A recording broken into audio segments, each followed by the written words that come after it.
श्रीमद् भगवद गीता चतुर्थ अध्याय श्लोक संख्या कौन सा चल रहा है प्रभु जी?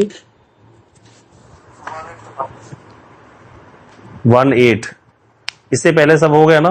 कर्म अकर्म और विकर्म में किसी को कंफ्यूजन तो नहीं है?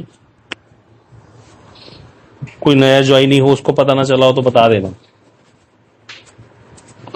कर्म क्या है, अकर्म क्या है, विकर्म क्या है। अगला इंपॉर्टेंट है श्लोक बहुत।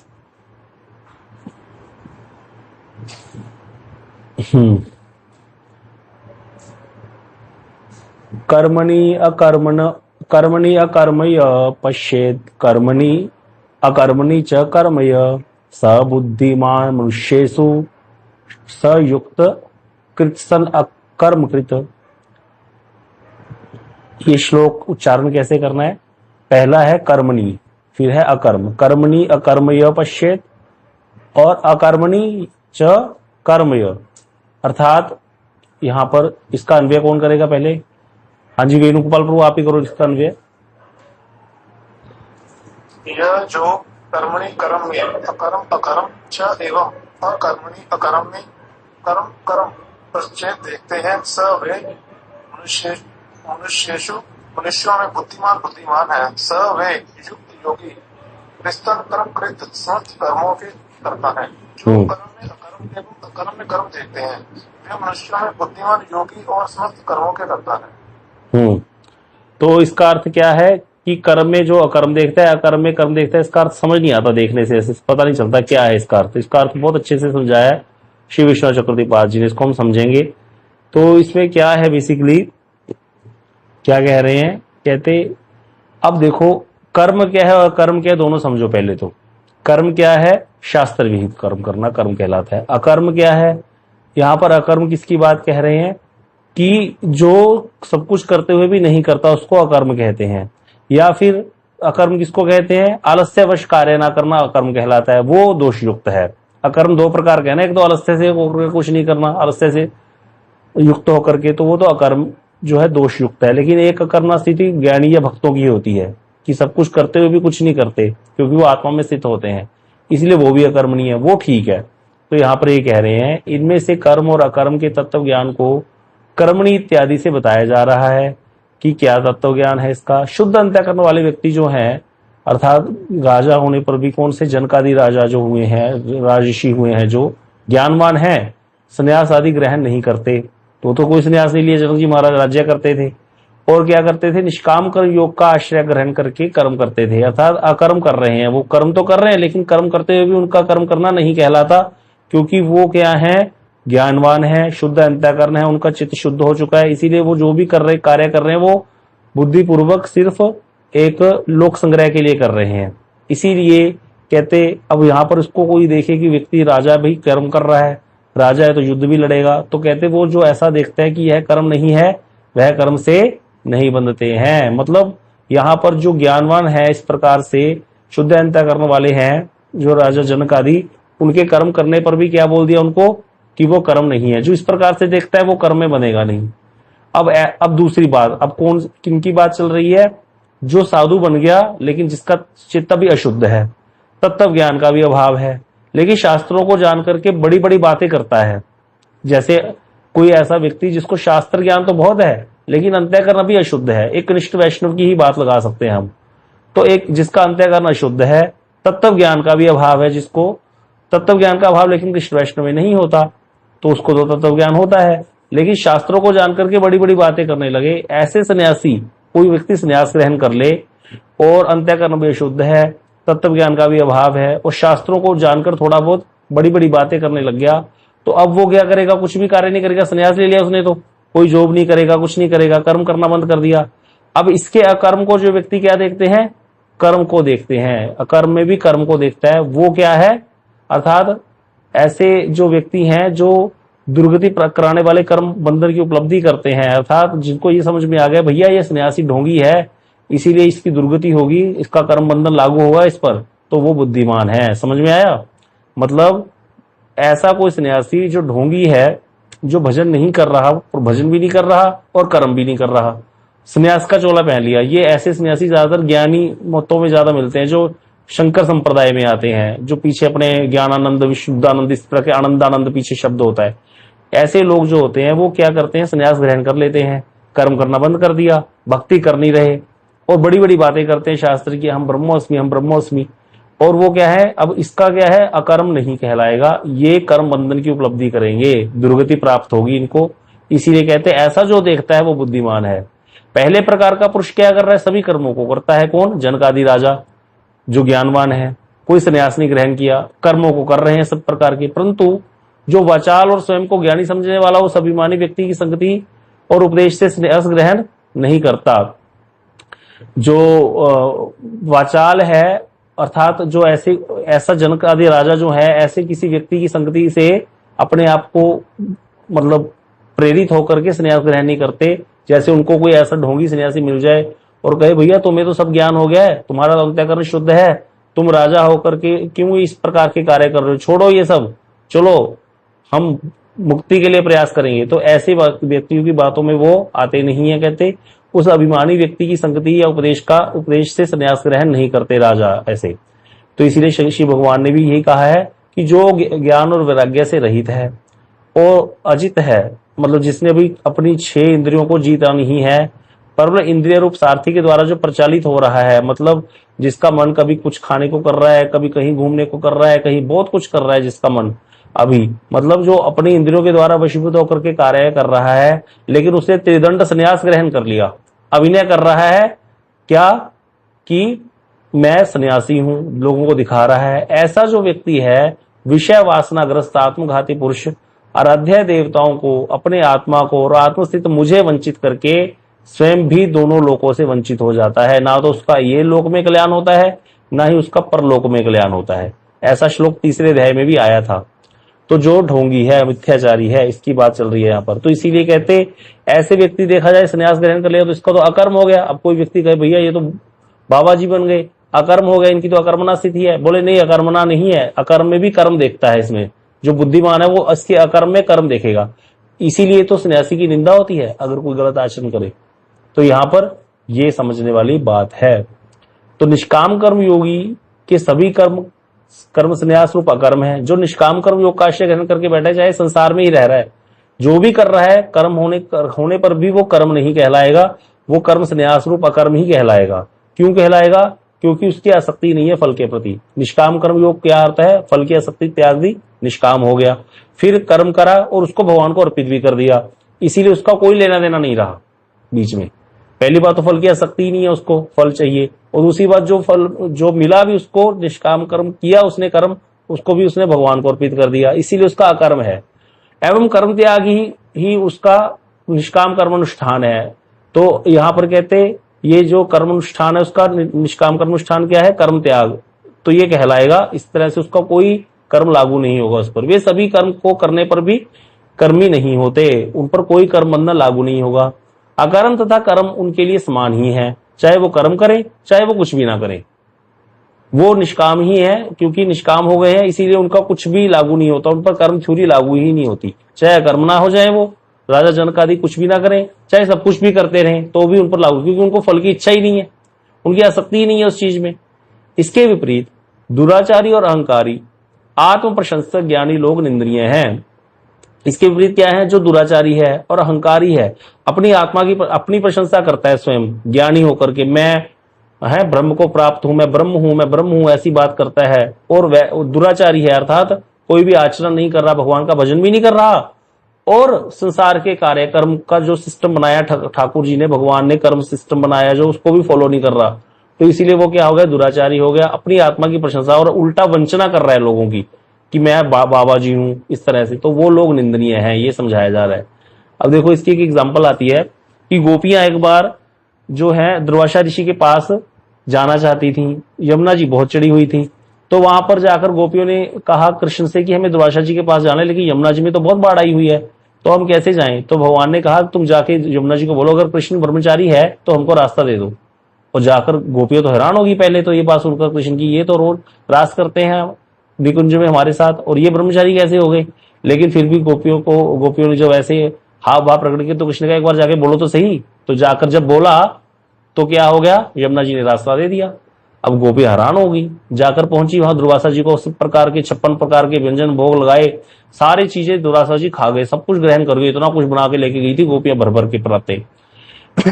जब वापिस आने लगी तो फिर यमुना जी चढ़ी हुई है, तो फिर गोपियां सोचने लगी कैसे जाए। दुर्वासा जी कहते क्या हुआ, पहले कैसे आई थी? बोले पहले तो ऐसे बोल देता अगर कृष्ण ब्रह्मचारी है तो रास्ता दे दो, लेकिन अभी हम क्या बोले? तो दुर्वासा जी कहते अभी बोल दो, अगर दुर्वासा जी ने कभी कुछ खाया ही नहीं तो हमको रास्ता दे दो। तो जैसे ही उन्होंने बोला तो दुर्वासा जी ने अभी कुछ नहीं खाया। अब ये चीज भी गोपियां बड़ी हैरान होगी कि अभी तो हमारे सामने चट्टू है, सारा कुछ तो खा के चुका है बाबा, हम तो लेके यही बना करके। तो लेकिन जैसे ही बोला जमुना जी ने रास्ता दे दिया। जब रास्ता दे दिया तो गोपियां सोचने लगी दोनों गुरु चेला एक जैसे ही हैं। तो यहां पर ये क्यों आया? क्योंकि वो कर्म करते हुए भी अकर्म, अर्थात क्योंकि कृष्ण की भी कोई स्पृहा नहीं है। कृष्ण क्या है? आत्माराम आत्मकाम है। रास करते हुए भी भगवान क्या है? आत्माराम आत्मकाम है। और इसीलिए भगवान रास में अंतर ध्यान हो गए। शत कोपी गोपियों को छोड़ करके भगवान रास में अंतर ध्यान हो गए। कामदेव को परास्त कर दिया भगवान ने वहां पर, क्योंकि ये काम लीला नहीं है कोई, जगत की ये जो लीला है दोनों तरह से समझना पड़ेगा इसको। एक तरफ तो वहां चैतन्य चरितामृत में जब रस की इतनी बात आती है, इतनी बात आती है, तो बोल दिया कृष्ण आत्माराम होते हुए भी परराम है, इसीलिए तो पर गोपियों के साथ उनको आनंद देने की जरूरत पड़ रही है, इसीलिए तो उन्होंने बंसी बजा करके गोपियों का आह्वान किया। लेकिन साथ ही साथ आत्मारामता को अगर हम प्राथमिकता देते हैं तो यहां ये समझाया जाता है वहां पर कि कृष्ण को अपने आनंद के लिए किसी की जरूरत नहीं है, वो अपनी ही आत्मा में रमण करने वाले हैं, उनको कोई किसी की आवश्यकता नहीं है, इसीलिए वो क्या है? आत्माराम है। इसीलिए वो कोई भी कार्य करते हुए उन पर कोई भी काम कर्म का बंधन लागू नहीं होता। अब देखा जाए संसार में कोई व्यक्ति कुछ भी कार्य करता है तो उस पर बंधन लागू होगा ना, लेकिन अगर फल की इच्छा नहीं है, फल की आकांक्षा से रहित होकर के कार्य किया जाता है तो उसका कोई फल हमको नहीं मिलेगा कर्म का, उसका कोई कर्म का बंधन हम पे लागू नहीं होगा। अब लेकिन प्रॉब्लम तो यही है कि फल की इच्छा अगर निकल गई फिर कर्म ही क्यों करेगा व्यक्ति? तो इसीलिए इसी चीज को हमने समझना है। ये चीज ऐसे अपने आप से आती नहीं है। हमारे जो 5 इंद्रियां 5 रसों की तरफ भाग रही हैं, ये सुनने मात्र से कि हाँ इंद्रियां भाग रही हैं, इनको हटाओ, विषयों से हटेंगी नहीं। ये बड़ा चंचल है मन, अनंत कोटि जन्मों से हमारे संस्कार हैं भोग के, एक बार में जाने वाले नहीं है। इसीलिए हम लोग भक्ति का आश्रय ग्रहण करते हैं, इसीलिए सत्संग सुनते हैं, इसीलिए चैंटिंग करते हैं, इसीलिए धाम में आते हैं, इसीलिए भगवान को भोग लगा करके खाते हैं, ताकि हमारी भोग की प्रवृत्तियां कम हो। हम प्रसाद ग्रहण करते हैं वैष्णव लोग, इसीलिए वैष्णव लोग चाय नहीं पीते। क्यों भाई? भगवान को भोग ही नहीं लगती जो वस्तु, तो हम उसको क्यों ग्रहण करेंगे? उसमें तो नशा होता है।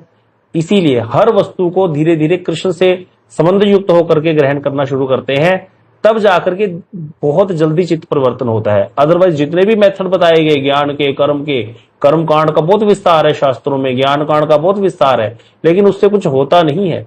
लेकिन भक्ति में देखा जाता है कि बहुत ही जल्दी ड्रास्टिक चेंज आते हैं, बहुत जल्दी ड्रास्टिक चेंज आ जाते हैं।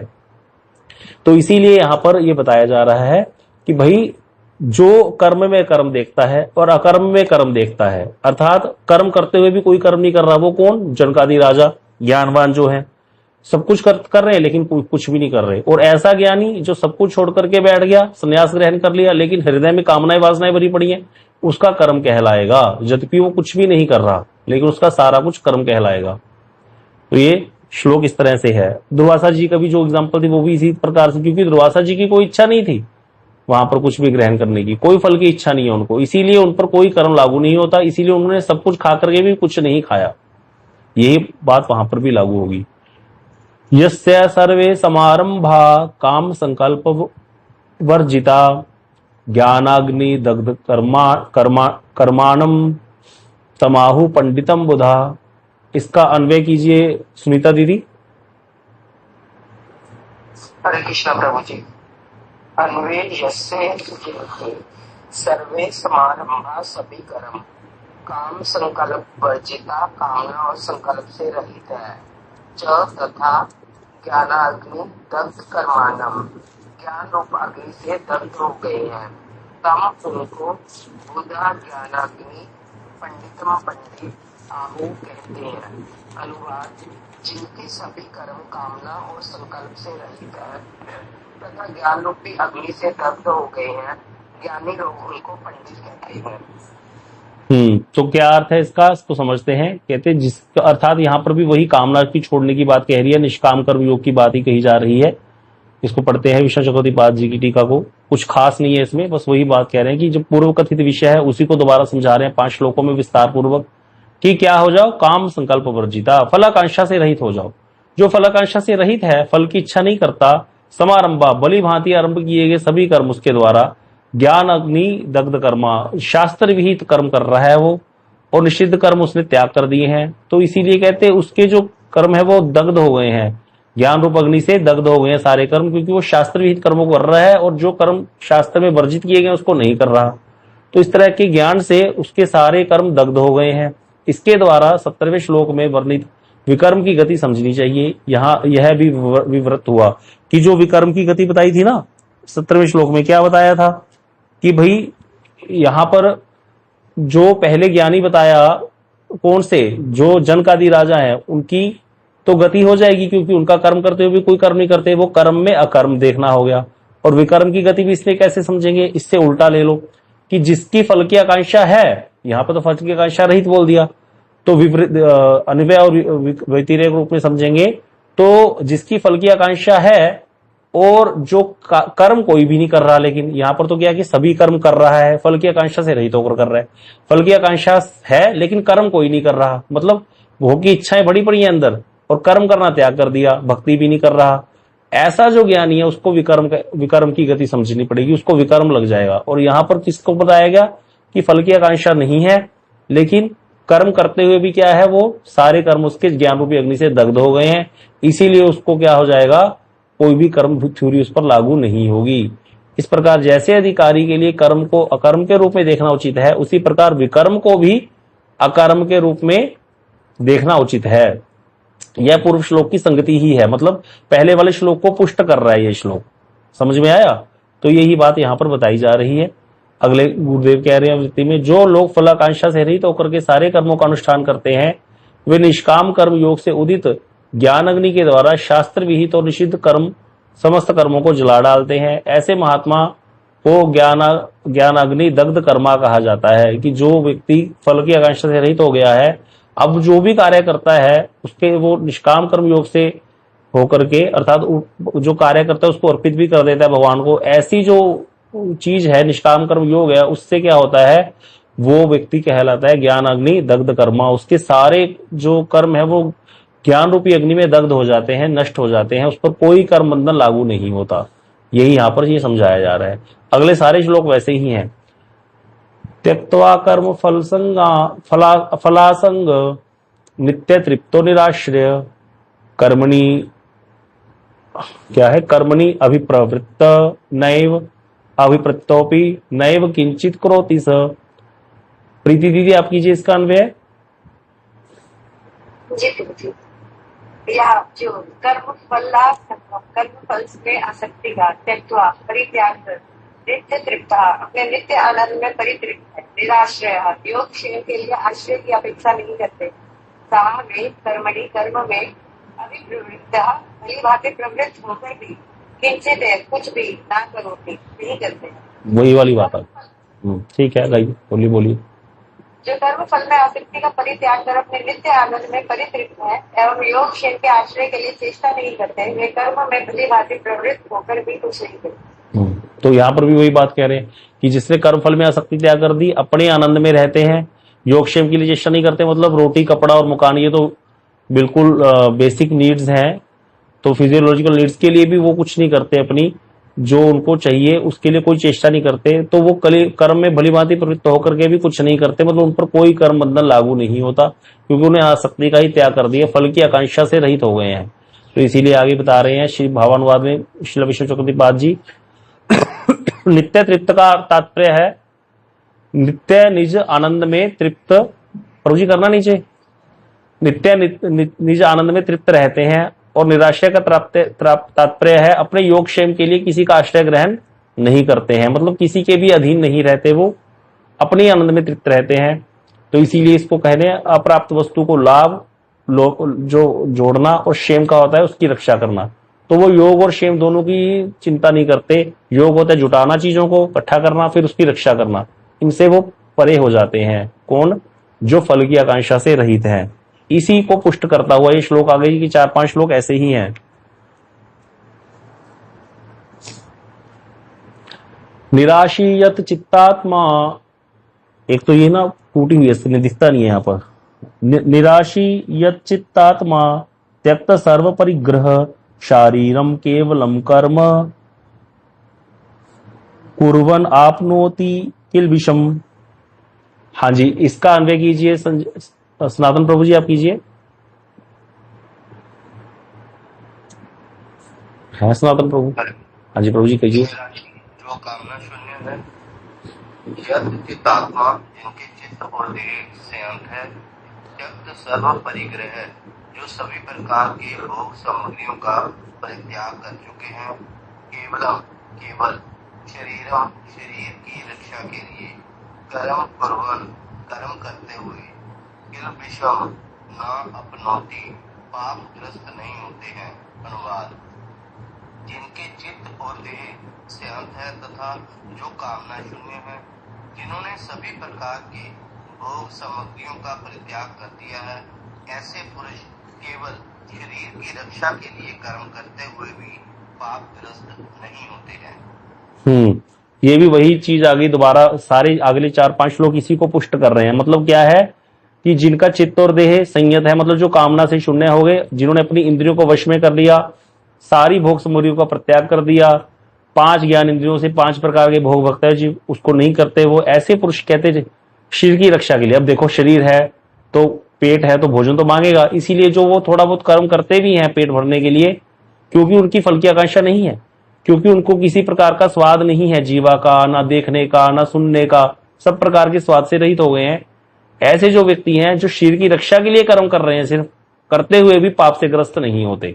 मतलब शरीर की जीविका के लिए जो भी कार्य किया जाए उसके लिए पाप नहीं है। पाप क्या है? वैष्णव हो गए हैं लेकिन अमीर होने की इच्छा बड़ी पड़ी है अंदर, अमीर होना है, बहुत ज्यादा धन लूटना है लोगों का। अब वहां पर क्या होगा? हमसे पाप होगा। उस समय जो फल की आकांक्षा आ गई ना हृदय में बहुत ज्यादा बड़ा बनने की, वहां पर व्यक्ति पाप करता है और उसको फिर पाप का फल भी मिलेगा। तो इसलिए यहां पर ये कह रहा है जो संतुष्ट है, जिसने क्या कर दिया, सारी चीजों का त्याग कर दिया है, वो जो है अगर अपने शरीर निर्वाह के लिए कुछ कर्म करता भी है तो उसको कर्म का पाप नहीं लगता, पापग्रस्त नहीं होता। यहाँ आत्मा का क्या तात्पर्य है? स्थूल देह। तो यहाँ पर जो आत्मा शब्द है ना, निराशी यत चित्तात्मा, मतलब यहाँ पर चित्तात्मा का अर्थ आत्मा नहीं लगाना, यहाँ पर देह का बताया गया है कि जो देह संबंधी चीजों से क्या हो गया? निराशी हो गया, कामना शून्य हो गया है। तो उसको बोला गया है यहाँ पर, यही चीज बता रही है। शारीरम अर्थात शरीर निर्वाह के लिए जो कर्म करता है, ऐसा करने पर भी उसको पाप नहीं होता, यही बताया गया है। गुरुदेव क्या कह रहे हैं? निराशी अर्थात कामना रहित व्यक्ति मन और स्थूल देह को वशीभूत करने के कारण सब प्रकार के भोगों के उपकरण के संग्रह की चेष्टा से रहित हो जाता है। जितने भी भोगों के उपकरण है संसार में, उन सबको संग्रह नहीं करता, वो केवल जीवन निर्वाह के लिए क्या करता है? अगर असत दान भी ग्रहण कर लेगा ना, असत दान होता है कि किसी ऐसे व्यक्ति से दान ग्रहण करना जिससे नहीं लेना चाहिए, तो वो फिर भी पाप का भागी नहीं होता। क्यों? क्योंकि वो शरीर से परे हो चुका है, वो कामना रहित हो चुका है। तो इसीलिए सतदान आदि अथवा सतदान आदि के द्वारा पुण्य के भागी नहीं होते। असत दान से पाप लगता है, सतदान ग्रहण करने से पुण्य होता है। दोनों पाप और पुण्य उसको नहीं होते, ना उसको पाप लगता है ना उसको पुण्य लगता है। क्यों? क्योंकि वो सिर्फ शरीर निर्वाह के लिए कर रहा है। इसीलिए बोला जाता था पहले संत जो ब्रज में रहते थे उनको बोला जाता था माधुकरी करके खाओ। क्यों माधुकरी करो? माधुकरी होता है कि 4-5 घरों से जाकर एक एक आधी रोटी का टुकड़ा ले लिया, जो सब्जी मिली खा ली। उससे क्या हो? उसमें उसकी आसक्ति नहीं है जो देने वाला है, उसने ऐसी डाल दी रोटी, छोटी बची हुई घर से डाल दी। तो यहाँ पर जो हमें आकर के प्रणामी दे रहा है, जो हमें ला करके दे रहा है, उसकी कामना है कि बाबा भजन करता है, इसको दे दो और फिर हमारा कल्याण हो जाएगा। मेरे को जो भोग चाहिए संसार के, मेरे को BMW गाड़ी लेनी है, वो मुझे मिल जाएगी। तो इसीलिए सबसे ज्यादा नाश कौन करता है संतों का, वैष्णवों का?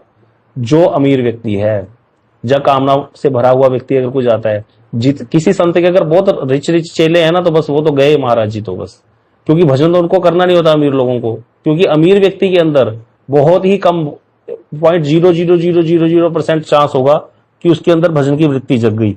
ज्यादातर यही देखा जाएगा कि उसको और ज्यादा पैसा धन कमाने की लालसा होगी। इसीलिए वो जाकर के शुद्ध संतों के पास भी अगर पहुंचेंगे तो वहां पर भी उनको एक ही इच्छा होती है अंदर से, बड़े गुरु जी का आश्रय ग्रहण कर लिया महाभागवत का, अब हमारा बिजनेस और बढ़ जाएगा। यहाँ वृंदावन में इतने लोग आने लगे, संतों के पास इतने ज्यादा लोग आने लगे, क्या भक्ति बढ़ रही है? भूल जाओ, अगर ये भक्ति बढ़ रही है तो बिल्कुल गलत है। भक्ति नहीं बढ़ रही, प्रभु जी समझाते इसको, ये भोग बढ़ रहा है। क्यों? अगर भक्ति बढ़ती होती तो फिर अशांति ना होती, शांति होती। अभी वृंदावन में इतनी अशांति हो गई है कुछ सोच भी नहीं सकता। और दूसरी बात, अगर ये भक्ति होती तो फिर गीता का वो श्लोक ही गलत हो जाएगा जो भगवान ने बोल दिया, मनुष्य नाम सहस्रेशु कश्चिन यत्ति सिद्धे जत्ताम अपि सिद्धानाम कश्चिन माम वेति तत्वतः, कि बहुत करोड़ों हजारों करोड़ों मनुष्य में कोई एक मेरी प्राप्ति के लिए प्रयत्न करेगा और प्रयत्न करने वालों में कोई एक विरला ही मुझे प्राप्त करेगा। आसान नहीं है भजन करना। तो इसीलिए जो लोग इस प्रकार से आएंगे, आकर के बहुत ज्यादा चेले बन जाएंगे किसी बाबा के, वहां पर वैभव तो बहुत बढ़ जाएगा, लेकिन भजन वजन होगा नहीं। भजन तो वो बाबा का भी छुड़वा देंगे जो बाबा जी भजन करते थे बैठ करके बेचारे, उनका भी भजन गया पानी में। तो इसीलिए बाबा महाराज के गुरुदेव कहते थे, प्रिय चंद्रदास बाबा जी महाराज, एक बात इसको नोट कर लीजिए, कहते थे और हमने देखा, इसको अनुभव किया। कहते थे सुंदर स्त्री और सेठ व्यक्ति कभी किसी के चेले नहीं बनते, हमेशा गुरु बनते हैं। आकर के शिक्षा प्रदान करेंगे मठों में भी, मंदिरों में भी। सही बात है ये। सुंदर स्त्री और अमीर व्यक्ति, अब जो अपने आप को स्त्री सुंदर समझती है वो समझ ले बस, वो कभी किसी के चेले नहीं बनते, हमेशा गुरु बनेंगे।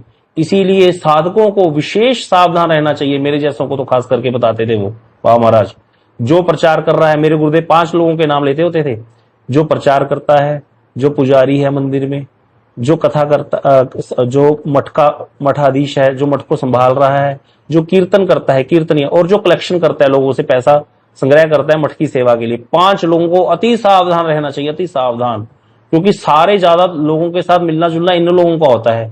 जो चुपचाप मठ में रह करके बेचारा घंटे बजाता रहता है, उसको कौन पूछता है? उसको कोई नहीं देखता, उसको कोई टेंशन नहीं है, उसको आराम से माया का उसका।